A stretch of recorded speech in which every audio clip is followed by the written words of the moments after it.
In this video, we will show you how to make groups of design parts and why this is useful for the designing process. When working with designs that have too many parts, it is helpful to be able to manage sections of them together. This is where group functionality comes in. Take, for example, this parrot. It is not very easy to select him and transform him to fit better into this design. Now let's see how grouping works.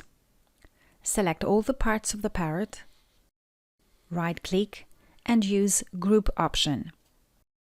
You can also use the combination of Ctrl and G from your keyboard to access the Group option. Now, if you click on any of the design's parts, the whole group is selected. So you can move it, scale it, rotate it, or anything you like. Each parts may have multiple stitch types, yet they remain as is.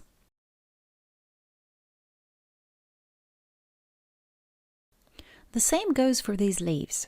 If you group them, you can easily apply a new color, for example.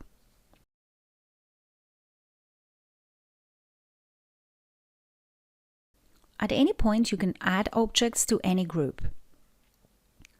Select them together with a group and regroup them.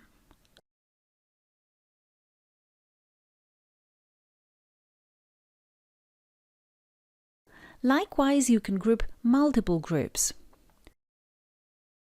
This is one group. This is another group.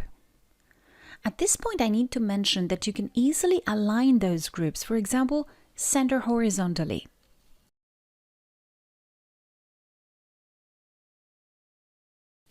Now, if you select both groups and group them once more, they all form a new group now.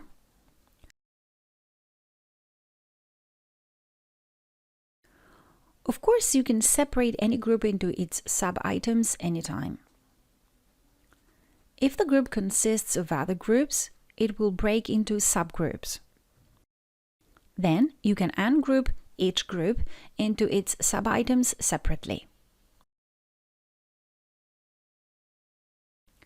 Laying out groups of objects is much easier than laying out individual objects.